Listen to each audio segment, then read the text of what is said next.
ನೀವು ಡಿಪ್ರೆಷನ್ ಅಲ್ಲಿ ಇದ್ದೀರಾ ಅಥವಾ ಅದು ಕೇವಲ ಸ್ಟ್ರೆಸ್ ಅಷ್ಟೇನಾ? ಈ 5 ಲಕ್ಷಣಗಳನ್ನ ನಿರ್ಲಕ್ಷ್ಯ ಮಾಡ್ಲಿಕ್ಕೆ ಹೋಗ್ಲೇಬೇಡಿ. ಇದೇ ರೀತಿ evidence based psychology awareness simple ಆಗಿ 100% ಕಂಪ್ಲೀಟ್ಲಿ ಫ್ರೀ ಆಗಿ ಸೆಕೆಂಡ್ ಫ್ಲೋರ್ ಆಫ್ ಡೆಂಟಲ್ ಮತ್ತು ಸೈಕಾಲಜಿ ಹಾನರ್ ಸ್ಟೂಡೆಂಟ್ ಇಂದ ಕನ್ನಡದಲ್ಲಿ ಬೇಕು ಅಂದ್ರೆ ನಿಮ್ಮ ಡಾಕ್ಟರ್ ಯಶೋಚಾರ್ನ ಸಬ್ಸ್ಕ್ರೈಬ್ ಮಾಡಿ. ಡಿಪ್ರೆಷನ್ ನ ಪ್ರಮುಖ 5 ಲಕ್ಷಣಗಳು. ಮೊದಲನೇದು, ಹೊರಗೆ ನಗು ಒಳಗೆ ನೋವು. ಹೊರಗಿನಿಂದ ಎಲ್ಲರ ಜೊತೆ ನಗ್ನಗ್ತಾ ಇರ್ತೀರಾ, ಆದ್ರೆ ಒಳೊಳಗೆ ಮಾತ್ರ ತುಂಬಾ ನೋವಿನ ಜೊತೆ ಹೋರಾಡ್ತಾ ಇರ್ತೀರಾ.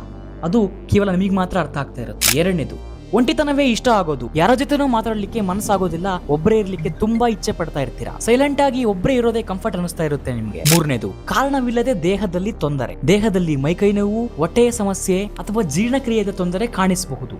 ಇದು ಕಾರ್ಟಿಸೋಲ್ಸ್ ಇಂಬ್ಯಾಲೆನ್ಸ್ ಇಂದ ಆಗ್ತಿರಬಹುದು. ನಾಲ್ಕನೇದು, ಸಣ್ಣ ವಿಷಯಕ್ಕೂ ಕೋಪ.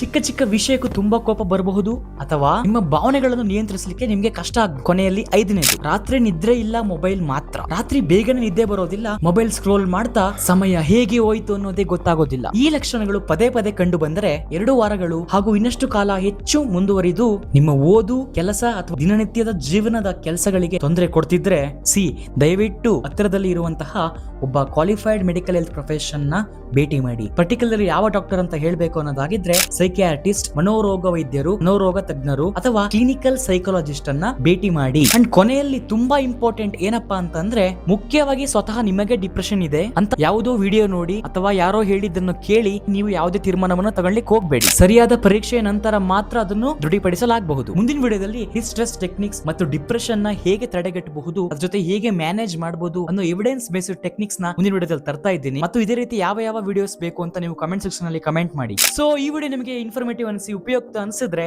ನಿಮ್ಮ ಫ್ರೆಂಡ್ಸ್ ಮತ್ತು ನಿಮ್ಮ ಫ್ಯಾಮಿಲಿ ಜೊತೆಗೆ ತಪ್ಪದೆ ಶೇರ್ ಮಾಡಿ. ರಾಧೆ ರಾಧೆ.